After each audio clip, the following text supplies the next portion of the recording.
Out on an old dirt road, long after the engines of our youth stopped echoing through the hills, some machines still have a way of calling us back. Maybe it's the thump of a big single on a cold morning, or the smell of warm oil drifting out of a garage that hasn't changed since 1982. These weren't fancy bikes. They weren't delicate. They were honest. Built for riders who packed a lunch, kicked the starter till their leg hurt, and spent the whole day chasing the horizon. And now, all these years later, those same off-road bruisers are finding a second life. Not as beat-up trail mules, but as collectibles worth owning, keeping, and passing down. Let's take a look at the 10 bikes that earned it. Honda XR600R, 1985 to 2000. Out on the American trails of the 1980s and 90s, no bike shaped the culture quite like the Honda XR600R. It wasn't flashy, and it wasn't built for showroom shine. It was made for riders who spent their Saturdays kicking through a stubborn cold start, then disappearing into the hills until the sun dipped low. That 591 cubic centimeter thumper carried a deep, steady rumble you felt through your boots, and the kind of thick, forgiving torque that pulled you out of trouble. Today, clean, unmolested XR600 rupees are getting harder to find. Many were ridden hard, rebuilt under shade trees, or turned into desert mules. The good news is, for anyone willing to bring one back, parts remain plentiful, and the old steel frame is honest and easy to work with. In today's market, solid riders often land in the mid-$3,000 range, while cleaner, garage-kept survivors reach into the low $5,000. Prices swing with condition and location, but the upward trend over the last few years is hard to miss. For many Americans now in their 40s, 50s, and 60s, the XR600R isn't just a motorcycle. It's a memory, a trail companion, a piece of their youth that never let them down. Honda XR650R, BRP, 2000 to 2007. If the XR600R was the bike that raised a whole generation, the XR650R was the one that tried to outrun them. When Honda rolled it out for 2000, they didn't build a friendly trail bike. They built a desert weapon meant to win Baja. It did exactly that, carving its name into the sand as the king of off-road speed. Too strong, too hot, too fast, and for many riders, addictive. Folks remember that first twist of the throttle, the way the front end went light, and how the exhaust note seemed to shake the desert floor. Finding a true stock XR650R today, still corked, still untouched, is nearly impossible. Most were uncorked on day one, hammered across the Southwest, and rebuilt more times than anyone admits. Restoring one takes more patience than an XR600R, but parts are out there and the old-timers keep the knowledge alive. On today's market, trail-worn examples show up in the low $3,000 range, while clean stock survivors have stepped into the $5,000 plus conversation. The XR650R feels like a man's machine, heavy at a standstill, unstoppable once it comes alive, and a prize any collector would be proud to own. Yamaha XT500, 1976 to 1981. After the dust settles from the XR650R's desert roar, the Yamaha XT500 steps in with a different kind of legacy. Quieter, older, but just as important. Long before big singles were a trend, the XT500 showed what a Japanese four-stroke thumper could be. It helped launch the early Dakar years, hauling riders across African sand with nothing more than a Kickstarter, a steel frame, and stubborn faith in simple engineering. Its personality was the opposite of wild. The XT felt soft in its manners, steady in its heartbeat, with a deep, warm exhaust note that calmed you even as it pulled you down the trail. Durable, predictable, almost comforting, the kind of bike you kept for decades, not seasons. That's why clean XT500s grow rarer every year. Most were used up, not stored. Today, True near-original survivors are almost never seen. The good news is that parts support, especially from Europe, is excellent, making a proper restoration very achievable. In the mid-2020s, prices have risen faster than almost any other classic thumper. Solid bikes now live in the $5,000 plus range, and with those classic 70s lines, the XT500 still looks like the poster bike it always was. Yamaha TT600R, 1998 to 2002. Coming off the classic charm of the XT500, the Yamaha TT600R represents something different. The last breath of pure, uncompromised off-road performance before the new century took over. Built from 1998 to 2002, it stood apart from the softer dual sports of its time.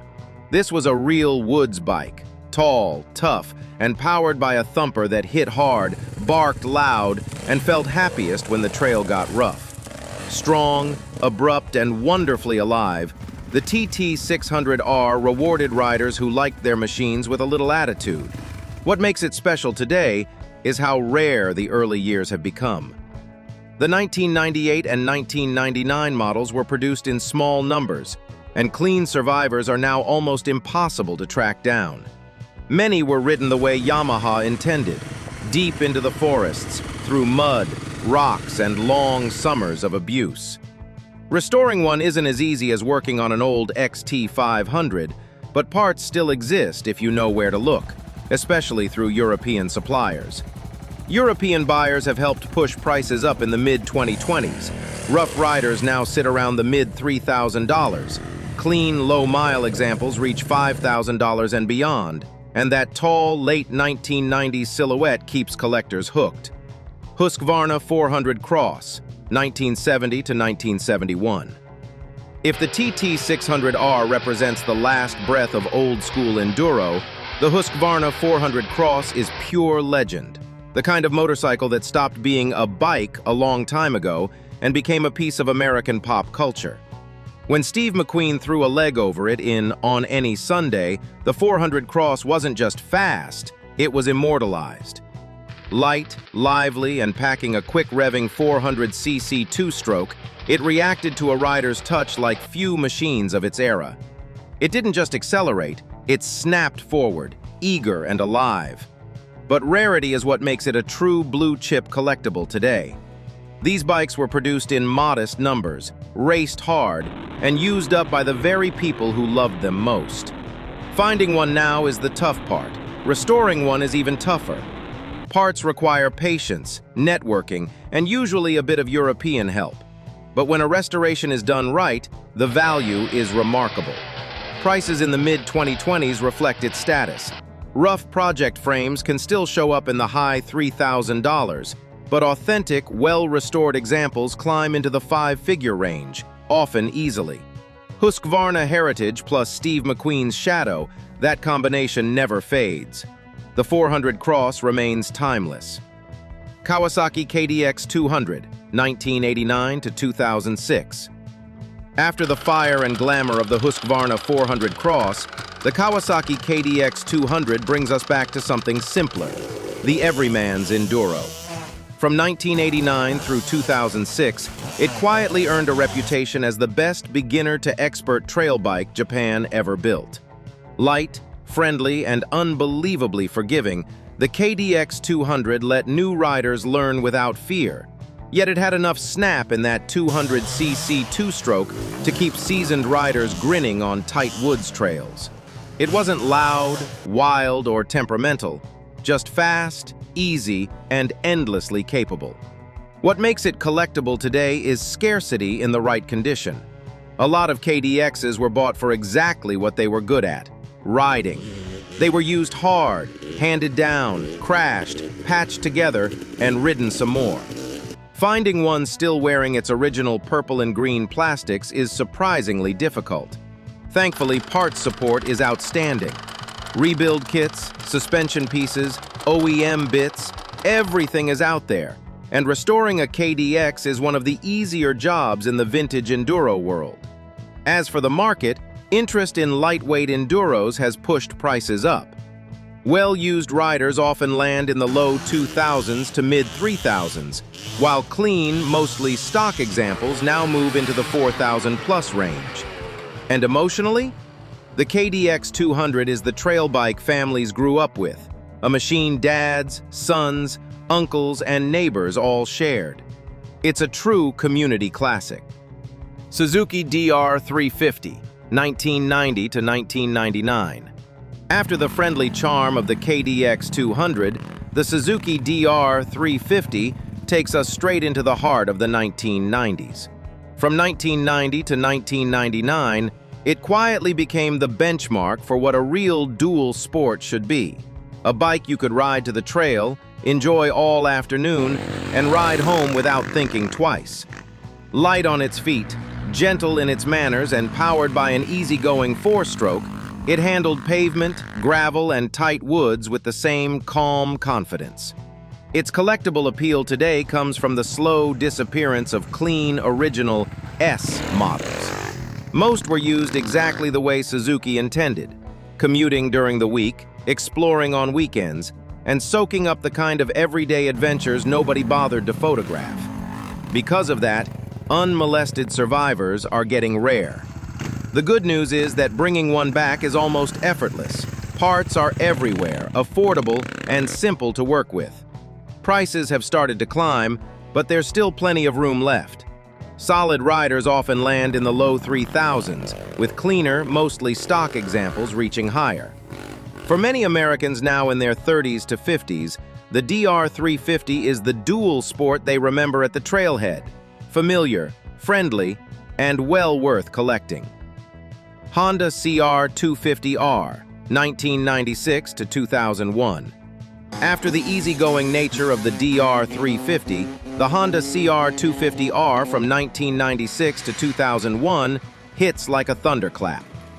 This was the era many riders still call the peak of Honda's two-stroke dominance, a stretch when the CR250R wasn't just good, it was the benchmark everyone else chased. With a strong, muscular torque curve and that unmistakable power hit, the CR delivered the kind of instant response that defined late 90s motocross. Paired with Honda's excellent steel frame, it felt planted, predictable, and razor-sharp in the hands of someone who knew how to use it. What makes these bikes collectible today is scarcity in the right form. Most CR250 rupees were raced, modified, rebuilt, and raced again. Stock machines, truly unmolested examples, are almost impossible to find because so many were sliced and diced for track duty. The silver lining is that restoring one isn't difficult. Parts are everywhere, both OEM and aftermarket, making the CR one of the easiest vintage MX bikes to bring back to life. As for values, they've been climbing steadily. Well-kept riders fall in the mid-$3,000, while clean, mostly stock survivors push far higher thanks to strong vintage MX demand. To riders who lived through that era, the CR250R is still the king, the 250 two-stroke that ruled them all. Yamaha IT400, IT465, IT490, 1977 to 1984. After the sharp precision of the CR250R, the Yamaha IT400, IT465, and IT490 take us back to the wild, wide-open spirit of American enduro in the late 70s and early 80s. These were the big blue bruisers that defined the golden era. Long-legged, loud, and built for riders who weren't afraid of steep hills, deep ruts, or long miles of forest single track. With huge torque and a planted, heavy-feeling chassis, the ITs didn't dart or dance like modern machines. They dug in, hooked up, and pulled hard, giving riders a sense of controlled chaos that felt addictive in its own right. Among the trio, the IT490 sits at the top of every collector's wish list. Clean examples are extremely rare today, simply because most were ridden hard and put away wet. They lived tough lives, hauling riders through races, fun runs, and endless weekends of old-school trail abuse. Restoring one is tougher than rebuilding a KDX, but still very possible thanks to steady parts support and a devoted community. Prices have been rising as the vintage enduro movement grows. Well-used riders often land in the low 3,000s, while clean IT490s climb far higher. And emotionally, that Yamaha blue paint and tall, old-school enduro stance remain iconic, a sight every rider remembered. KTM 300 EXC, 1990s to early 2000s. Coming off the raw, old-school muscle of the Yamaha IT series, the KTM 300 EXC feels like stepping into a new chapter, the moment when modern two-stroke enduro truly came alive. In the 1990s and early 2000s, this was the bike that kicked open the door for the next generation. Light, strong, and unbelievably agile, the 300 EXC carried the trademark KTM punch, a snappy, eager engine paired with a chassis that felt ready to dance through tight trees or climb rocky hillsides without breaking a sweat. It was everything riders loved about two-strokes, refined into something sharper. What makes the early 300s collectible today is how quickly the first generations have vanished. The 1993 to 1996 models, once everywhere in the woods, are now rarely seen in clean condition. Most were ridden hard by people who knew exactly what they had. Fortunately, part support from Europe remains excellent, and restoring one is very doable for anyone patient enough to chase the orange trail. Prices have risen steadily as riders hunt for older, lighter machines with real character. Well-used examples sit in the mid-$3,000, while early, clean survivors can climb well above that. For many, the 300 EXC is the first true 300, a bike with real symbolic weight, a modern legend in vintage form. And that brings us to the end of our ride. 10 machines that shaped trails, shaped riders, and shaped whole chapters of American off-road history. Some were gentle, some were wild, some were the kind of bikes you kept for a season, and others stayed with you for a lifetime. But each one earned its place through honesty, durability, and the simple joy of throwing a leg over a machine that just felt right. If you rode any of these back in the day, you know the feeling. The sound of a two-stroke clearing its throat, the thump of a big single warming up, the smell of dirt and fuel on a Saturday morning. Tell me your stories. Tell me which one lived in your garage. Let's keep the memories alive.